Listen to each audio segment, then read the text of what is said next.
में आगे, केंद्र सरकार ने बदला है पीएमओ और राजभवनों का नाम। अब से पीएमओ का नाम होगा सेवा तीर्थ। सभी राज्यों में मौजूद राजभवन का नाम अब लोक भवन होगा। मोदी सरकार ने केंद्रीय सचिवालय का नाम भी बदला था। केंद्रीय सचिवालय अब कर्तव्य भवन के नाम से जाना जाएगा। तो केंद्र सरकार ने पीएमओ और राजभवनों का नाम बदला है। ये बड़ी जानकारी इस वक्त आपको बता दें। अब से पीएमओ का नाम सेवा तीर्थ होगा। सभी राज्यों में मौजूद राजभवन का नाम अब लोक भवन होगा। मोदी सरकार ने केंद्रीय सचिवालय का नाम भी बदला था। केंद्रीय सचिवालय अब कर्तव्य भवन के नाम से जाना जाएगा। बड़ी जानकारी इस वक्त आपको बता रहे हैं। पीएमओ और राजभवनों का नाम बदल दिया गया है। सेवा तीर्थ अब पीएमओ होगा और राजभवन को लोक भवन कहा जाएगा।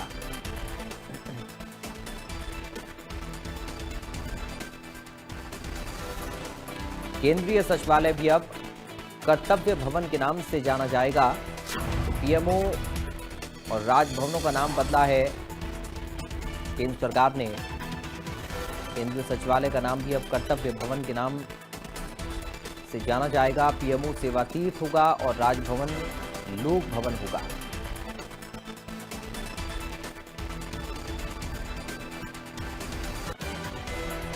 काशी तमिल संगमम 4.0 का आगाज हो गया। सीएम योगी आदित्यनाथ और केंद्रीय मंत्री धर्मेंद्र प्रधान ने कार्यक्रम में शिरकत की। केंद्रीय शिक्षा मंत्री और सीएम योगी ने इसका शुभारंभ किया। तमिलनाडु के राज्यपाल भी इस दौरान शामिल हुए। 2 से 16 दिसंबर तक यह संगमम चलेगा। कुल 1400 प्रतिनिधि कार्यक्रम में शामिल होंगे। ये कार्यक्रम की तस्वीरें आप अपनी स्क्रीन पर इस वक्त देख सकते हैं।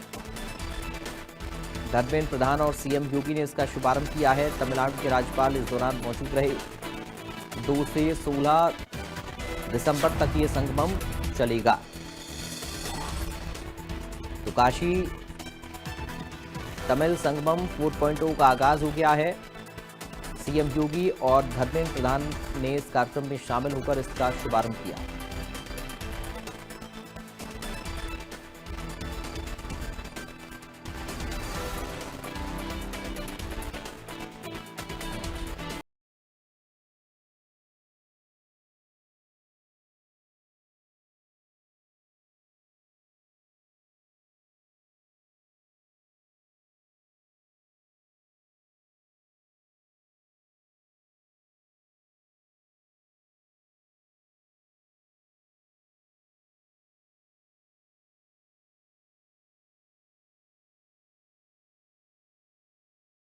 हमारे साथ संवाददाता लाइव जुड़ गए इस खबर पर। पंकज, काशी तमिल संगमम 4.0 का आगाज हो गया है। क्या और अपडेट है इस संगमम को लेकर? जी बिल्कुल, देखिए पराग बताना चाहेंगे, काशी तमिल संगमम का 4था संस्करण का आज आगाज हो चुका है और मुख्यमंत्री योगी आदित्यनाथ, केंद्रीय शिक्षा मंत्री धर्मेंद्र प्रधान मुख्य अतिथि के रूप में रहे। उन्होंने काशी तमिल संस्करण 4थे संस्करण का उन्होंने उद्घाटन किया। मौजूदगी की बात करें तो तमिलनाडु के राज्यपाल, पुडुचेरी के उपराज्यपाल के साथ ही सूचना एवं प्रसारण राज्य मंत्री एल मुरुगन भी कार्यक्रम स्थल पे हैं और तमाम जो प्रदेश सरकार के जो डिप्टी सीएम हैं या अनिल राजभर जो कैबिनेट मंत्री हैं, दयालु गुरु हैं, रविंद्र जायसवाल हैं, तमाम लोग थे। और अभी कार्यक्रम चल ही रहा है। अभी जो देख सकते हैं जीरो ट्रैफिक हो चुकी है। ये नमो घाट वाला रास्ता है। कुछ ही देर में सीएम योगी आदित्यनाथ और केंद्रीय शिक्षा मंत्री धर्मेंद्र प्रधान यहां से वापस लौटेंगे। आपको बता दें कि जो थीम थी इस बार काशी तमिल संगमम की, वो जो है तमिल कर कलाम, यानी कि आओ तमिल सीखें। तो ये थीम दी गई थी और प्रधानमंत्री नरेंद्र मोदी ने इसकी जो है मन की बात में चर्चा भी करी थी। और जिस तरीके से दक्षिण को उत्तर से जोड़ने की एक कवायद शुरू की गई है, निश्चित तौर पे काशीवासी उसको लेके बहुत ही प्रफुल्लित हैं, क्योंकि आपको बता दें कि काशी मिनी भारत के रूप में नहीं जानी जाती है। यहाँ पे आपको दक्षिण भारतीय, गुजराती, मराठी, बंगाली, नेपाली तमाम लोग यहाँ पे काशी में निवास करते हैं और भारी तादाद में उनकी जो संख्या है, जो लोग रहते हैं। तो निश्चित तौर पे काशी आज फिर चौथे काशी तमिल संगम संस्करण का जो है वो साक्षी बनी है और आज से ये 14 दिन तक लगातार ये कार्यक्रम होगा। और हम इसी चौथे संस्करण के दूसरे संस्करण की बात करें तो 16 से 31 दिसंबर तक यहाँ के जो लोग हैं वो तमिलनाडु जाएंगे और ये एक तरीके से संस्कृति का आदान प्रदान है, खाने पीने का जो आदान प्रदान, वहां पे जो खाद्य सामग्री क्या इस्तेमाल की जाती है, खाने पीने की क्या चीज इस्तेमाल की जाती है, यहाँ के लोग क्या खाते हैं, ये भी इस तरीके के जो है हम बात करें आप तो कई सारे स्टॉल्स लगे हुए हैं, दक्षिण भारतीय व्यंजन के, उत्तर भारतीय व्यंजनों के स्टॉल लगे हैं। उसके अलावा जो वस्त्र है, जो परिधान है या जो लिटरेचर के स्टॉल्स लगे हुए हैं, तो सैकड़ों की संख्या में ऐसे स्टॉल नमो घाट पे लगे हुए हैं। और लगभग हम बात करें तो 1,500 के आसपास जो डेलीगेट्स हैं वो आज यहाँ पे आए हुए हैं तमिलनाडु से, जिसमें जो आईटी प्रोफेशनल्स हैं, स्टूडेंट्स हैं, तमाम और भी लोग हैं, मीडिया जगत के लोग हैं। और इसी तरीके यहाँ से भी जब लोग जाएंगे तमिलनाडु तो ऐसे ही लोग यहाँ से भी तमिलनाडु जाएंगे। तो कुल मिला के देखिए आज का जो कार्यक्रम बहुत ही शानदार तरीके से अभी भी चल रहा है और जो गरिमामयी उपस्थिति, जैसे मैंने बताया कि मुख्यमंत्री योगी आदित्यनाथ स्वयं है, धर्मेंद्र प्रधान जी भी हैं, डिप्टी सीएम भी हैं, तो तमाम जो प्रदेश सरकार के जो मंत्री हैं वो तो है ही हैं। और जैसा मैंने बताया कि पुडुचेरी के उपराज्यपाल, तमिलनाडु के राज्यपाल के साथ ही केंद्रीय सूचना प्रसारण राज्य मंत्री मुरुगन भी हैं। तो कुल मिला के बहुत शानदार तरीके से कार्यक्रम चल रहा है और 14 दिन तक ये लगातार ये कार्यक्रम चलेगा। और तमिलनाडु और काशी के बारे में कहा जाता है कि जो तमिल भाषा है वो सबसे प्राचीन भाषाओं में है। इसी तरह काशी के बारे में कहा जाता है कि काशी जो है, जो प्राचीनतम जीवंत शहर है उसमें काशी है। तो दोनों का एक दूसरे का आदान प्रदान होना, मतलब अगर हम बात करें भाषा के लिहाज से तो तमिल भाषा प्राचीनतम भाषाओं में है और शहरों की बात करें तो जीवन शहरों में काशी प्राचीनतम शहरों में है। तो निश्चित तौर पे ये जो मिलाने का काम मुख्यमंत्री योगी आदित्यनाथ और प्रधानमंत्री नरेंद्र मोदी ने जो किया है, ये निश्चित तौर पे बहुत ही इसको बनारस वासी इसको लेके बहुत ही उत्साहित है, बहुत सी जो है हौसला अफजाई कर रहे हैं यहाँ पे। जी पंकज, आपका बहुत शुक्रिया तमाम जानकारी और इस पूरी बातचीत के लिए। तो पंकज चतुर्वेदी को आप सुन रहे थे वाराणसी से, उन्होंने इस संगमम को लेकर तमाम सारी महत्वपूर्ण बातें बताई हैं। बढ़ते आगे, लखनऊ में योगी कैबिनेट की बैठक हुई। इस बैठक को लेकर बड़ी जानकारी सामने आ रही है। सीएम योगी के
लखनऊ में योगी कैबिनेट की बैठक हुई है। ये बड़ी जानकारी इस वक्त आपको बता रही हैं सीएम योगी की अध्यक्षता में कैबिनेट की ये बैठक हुई। बैठक में 20 प्रस्तावों पर मोहर लगी। वृंदावन एग्रो प्रोत्साहन राशि स्वीकृत हुई है कैबिनेट की इस बैठक में। इसके अलावा कानपुर अमृत पेयजल द्वितीय चरण मंजूर हो गया है।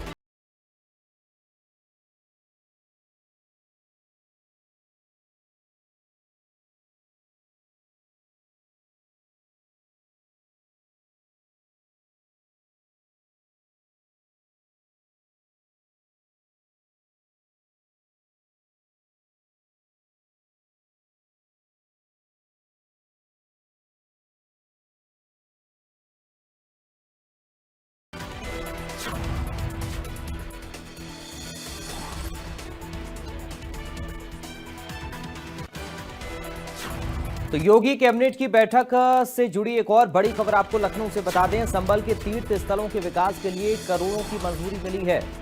एसपी विधायक इकबाल महमूद को विकास पर आपत्ति है। भगवान संभालेंगे अपना घर, ये इकबाल महमूद कह रहे हैं। आप जनता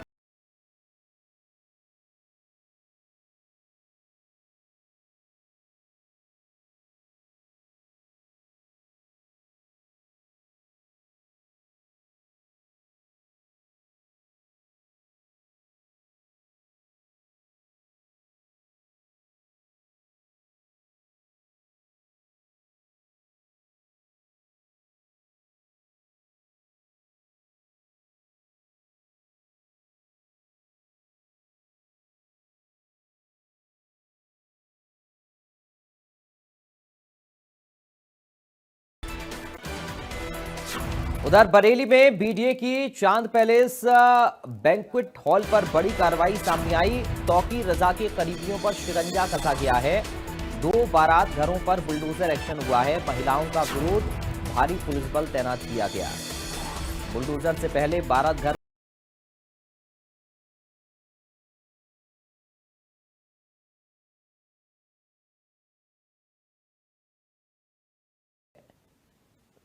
निवास चलाने और गरीब मदद के लिए ये बनाया गया है। ये जो मालिक हैं उन भवनों के, वो कह रहे मुख्यमंत्री से निवेदन है कि हमें बेघर ना किया जाए।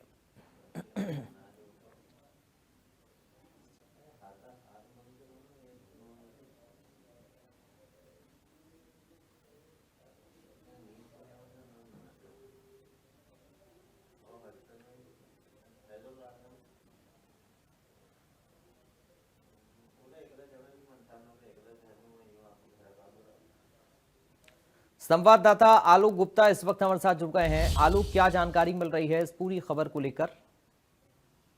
जी बिल्कुल, जैसा कि आपको बता दें कि बरेली में जो बुलडोजर चला है उसके बाद वहां पर जो महिलाएं थी वो एकत्रित हो गई थी। उनका कहना था कि योगी जी से गुहार लगाइए कि हमारा जो मोहल्ले में छोटा सा बैंक्वेट हॉल से हम अपनी रोजी रोटी चलाते हैं, हमारे 10 लोगों का परिवार है, किस तरीके से हमारा परिवार पलेगा। ऐसे तमाम पहलू थे। उसके बाद जो बीडीए का बुलडोजर गुजरा है, गर्जा है, उसके बाद कहीं ना कहीं ये देखने में आया कि तौकीर रजा के करीबी के साथ साथ ये आजम खां के ज्यादा करीबी माने जाते हैं, क्योंकि सपा सरकार में आजम खां लगातार इनके यहाँ आते थे और आजम खान ने इनको बाकायदा एक गनर भी दिलवा रखा था। तो कहीं ना कहीं देखा जा रहा है कि तौकीर रजा के साथ साथ आजम खां के करीबी रहे हैं और समाजवादी पार्टी से जुड़े रहे हैं। तो अब बीडीए का पंजा जो तौकीर रजा के साथ साथ समाजवादी पार्टी के नेताओं की तरफ भी मुड़ गया है। सबसे बड़ी खबर यहाँ पर यह है कि समाजवादी पार्टी के नेताओं की तरफ भी ये पंजा मुड़ता दिखाई दे रहा है और बीडीए ने एक बड़ी कार्रवाई करते हुए जो बैंक्वेट हॉल है उसको आज ढहा दिया।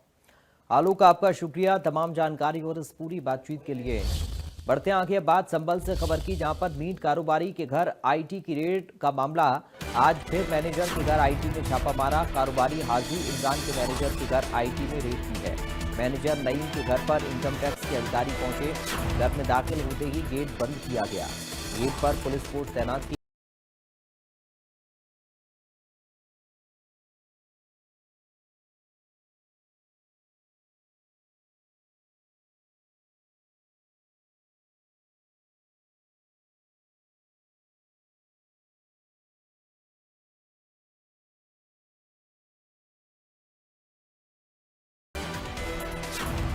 इनकम टैक्स की रेड को लेकर ये बड़ा अपडेट। संभल से मीट कारोबारी के घर आईटी की रेड का ये पूरा मामला है। आज फिर से मैनेजर के घर पर आईटी का छापा पड़ा है।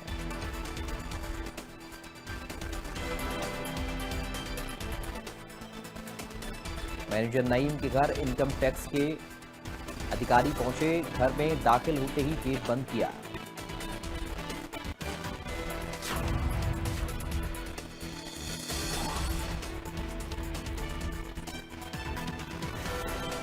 रजनीश यादव संवाददाता हमारे साथ जुड़ गए हैं। रजनीश, क्या जानकारी है इस पूरी कार्रवाई को लेकर? जी मैं बिल्कुल बताना चाहूंगा कि आज से लगभग 1 माह पूर्व इमरान ब्रदर्स की जो मीट फैक्ट्री है, जो कि चिमियावली क्षेत्र में स्थित थी, वहां पर और उसके घर पर एक साथ छापा मारा गया था, जिसमें लगभग 8 दिन तक आईटी की रेड चली थी। उसके बाद लगभग 400 करोड़ रुपए का घोटाला जो उसमें पाया गया था। उसी के तहत आज इमरान ब्रदर्स की जो मैनेजर है, कंपनी मैनेजर है, उनके घर पे भी आज छापा मारा गया और उनको जब घर में दाखिल होते ही उसके घर को, गेट को बंद कर लिया गया। रेड अभी भी जारी है और उससे संबंधित जितने भी दस्तावेज हैं वो खंगाले जा रहे हैं। फिलहाल सूत्रों के हवाले से खबर है कि अभी और भी घोटाले की आशंका जताई जा रही है।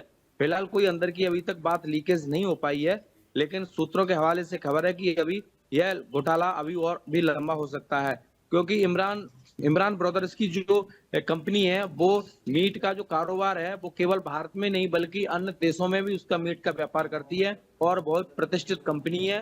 लेकिन बताया जाता है कि यह कंपनी काफी दिनों से टैक्स में चोरी करके हेरा फेरी कर रही थी। उसी के तहत रेड जारी की गई थी। लेकिन इमरान ब्रदर्स के और भी रिश्तेदार हैं, जैसे कि चंदौसी में स्थित रिश्तेदार थे और भी अन्य रिश्तेदार थे, उनके साथ पहले भी रेड डाली गई थी। लेकिन अब उनके जो मैनेजर है उनके घर पर रेड डाली गई है। अब यह बाद में देखने का मामला होगा, लास्ट में पता पड़ेगा कि क्या मामला उसमें निकल के आया। लेकिन फिलहाल अब तक कोई भी ऐसी रिपोर्ट बाहर सामने निकल के नहीं आई कि मामला क्या है। जी शुक्रिया आपका तमाम जानकारी और इस पूरी बातचीत के लिए रजनीश। तो फिलहाल इन तमाम खबरों के साथ इस बुलेटिन से मुझे दीजिए इजाजत। बाकी खबरों के लिए आप बने रहिए।